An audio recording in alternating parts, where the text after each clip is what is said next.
Today, I'm going to talk about 3 key behaviors to make weight loss automatic. And stick around to the end. I'm going to talk about Arlene's story and the fasting schedule that she used to lose her weight.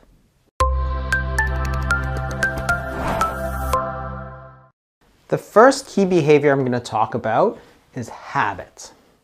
Here I want to compare the eating strategies of the 1970s to those that happened in the 2000s. I chose the 1970s because this is a time before the obesity epidemic. Everybody thinks that gaining weight, losing weight, it's all about willpower.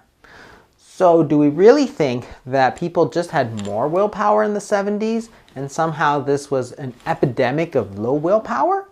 That everybody in North America and now the world just has less willpower than they did? I find that really hard to believe. And I think it's not about willpower at all. I think it's about habits. When you look at a map of the United States and how much obesity there is, there's data from the CDC showing that in 1990, obesity is relatively uncommon. The states with the most obesity have about 10 to 14%. Now let's fast forward. This is an obesity map produced by the CDC in 2019. There's no states that are in the blue, which was the 10 to 14, which had the most obesity in 1990. Here, the state with the least amount of obesity is still at 20%.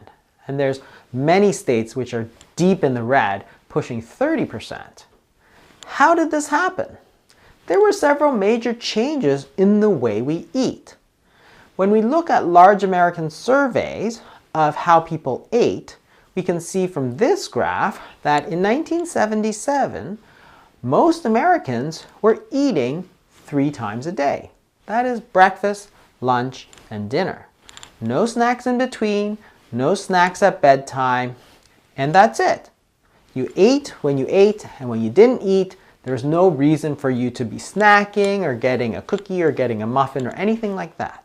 When you do the same survey in the mid-2000s, what you can see is that people are eating almost 6 times a day, double the amount that they were just 25, 30 years ago. So that is, instead of breakfast, lunch, and dinner, it's breakfast, snack, lunch, snack, dinner, snack. When people are eating all the time, that means they're not fasting. The mean number of minutes in between the meals has steadily started to shrink. This is a change not in willpower, but in our habits, and I think this has played a key role in the obesity epidemic. If we want to try and break this habit of eating all the time, we have to understand how habits form and how you can change them. Habits are generally broken down into 4 phases. The first step is the cue. This is what triggers off the whole habit. It's what reminds you that, hey, you want to eat. So, for example, if you are used to eating at a movie theater, then that is the cue. You see a movie, and then that is your cue that you want to go eat some popcorn, for example. And this is the craving.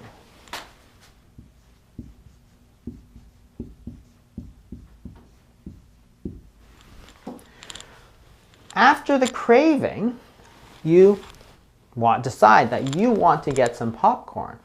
This is the response.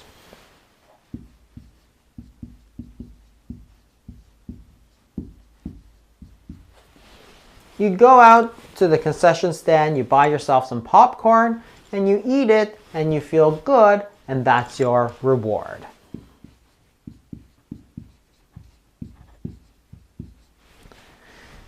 And that's the 4 steps where habits are formed. And it's a self-reinforcing cycle. So you get the cue, get the craving, which leads to the response, the reward, which reinforces the cue. If you want to break these habits, most people focus on going between steps 2 and 3, between the craving and the response. And this is where people think it's all about willpower. That is, oh, you go to the movies and you want popcorn, but you impose hard will and you say no. Or you want ice cream, or you want cookies and you say no. Or you want candy and you say no. And that's where your iron willpower is. Well, that's really exhausting and generally not very successful. But there's a better way. What you have to do is start at the beginning with the cue. It's much easier to get rid of the cue rather than let the cycle get started and then try to break it. So instead of trying to get rid of the craving, can you remove the cue? What is the prompts to eat? Well, we have a lot these days. So, for example, people sit in front of the TV and they decide that they want something to munch on. Or they get into a car, they take a road trip and they decide they want something to eat. Or the cue could be you're in the office, you have a meeting, and somebody is always ordering a plate of cookies for your afternoon meeting, or muffins. Candy bowl in the middle of the workday might be your cue to eat that. Rather than relying on willpower, why don't you simply make a rule? No food at meetings. No eating at your desk. No candy bowls because people are trying to lose weight and it's unfair for those people. Removing the cue is a lot easier than trying to let the cycle run. If you do wind up with the cue, the other place to intervene is with the craving. Instead of trying to quit cold turkey, can you replace this craving for, say, popcorn at the movies with something different and less harmful? If you sit down in front of the TV at nighttime and that's your relaxation period, instead of snacking, maybe make your habit getting some nice green tea or a coffee, decaffeinated perhaps.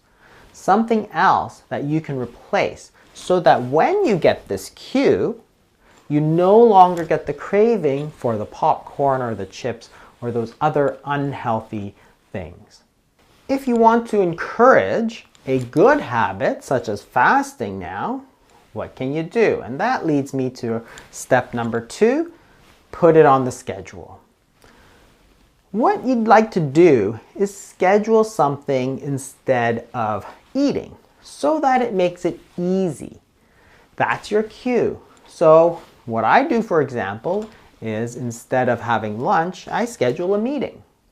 Zoom meeting these days, but something where I'm not going to have time to eat, and by the time I'm finished, I'm going to be doing something else and I'm going to be busy. I'm not even going to think about it.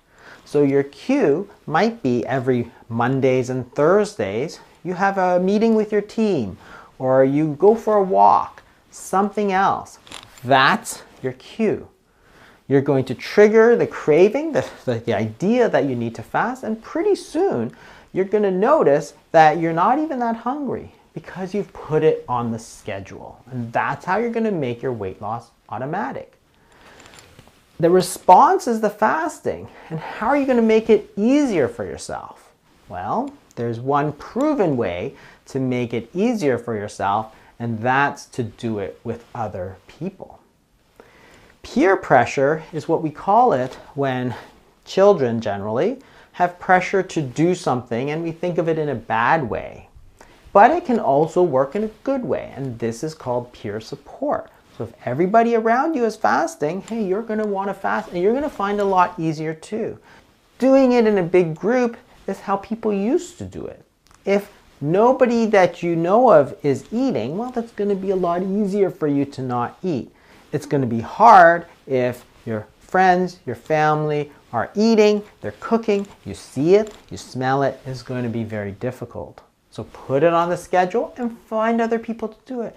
And finally, what's the reward? Well, obviously food is not going to be a good reward. You don't want to break your fast with a dozen donuts. That's going to eliminate all the benefits that you got. But there are lots of ways. Maybe you want to do a manicure or a pedicure. You're going to buy yourself some flowers, for example. Go for a massage. Have a nice soak in a bath. Something else. Buy yourself a book. just enjoy reading it.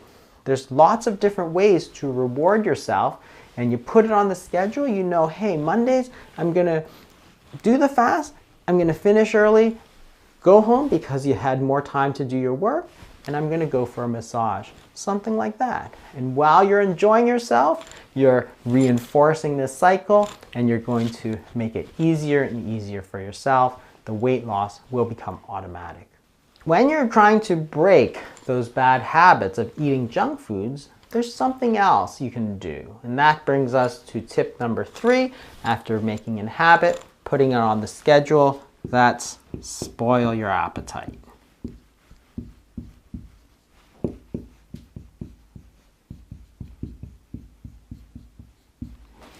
What do I mean by this? When you're hungry, you're going to be tempted by a lot more foods.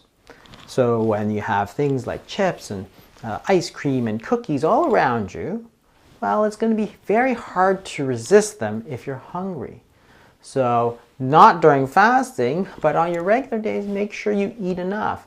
If you fill up with meat and vegetables, you're going to be less likely to want to eat chips after dinner because you're going to be full. It's just like your mother said. If you wanted a bedtime snack in the 1970s, she would have told you, no, you should have ate more at dinner time. And that's the key. If you are full, well, those things are suddenly not that appealing.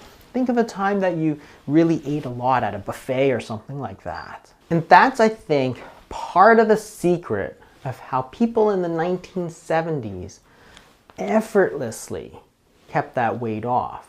They weren't trying to lose weight. They weren't barely even watching what they were eating. The diet industry was nowhere to be found. Gyms were not a big thing.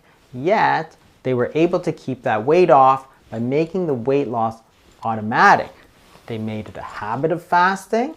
They put it on the schedule. And they spoiled their appetite with good natural food. So Arlene was able to lose a lot of her weight. And she did this by understanding really the body's natural insulin response and how that is the key to controlling your weight. It wasn't about calories, it was a hormonal imbalance, not a caloric imbalance. And by understanding that, she made it a habit to fast 16 to 20 hours in a day. When she did eat, she avoided all those foods that were going to stimulate an insulin response, predominantly the refined carbohydrates, the grains, the sugars, the sweeteners, the starchy vegetables. And by eating those foods, she was avoid snacking by spoiling her appetite. From the beginning, it took her about 11 months to lose all that weight, and she lost an average of 1.3 pounds every week. A year later, she's still able to maintain that weight loss because she's able to make it a habit. I think you've done a great job, Arlene. Congratulations on your success, and thanks for sharing it with us here. So that's it for this week. I hope you learned something in this video. If you did, maybe share it with your friends. Maybe they'll learn something too. If you enjoyed this video, well, you could do me a favor. Hit that like button, the one down there. I'll see you next week.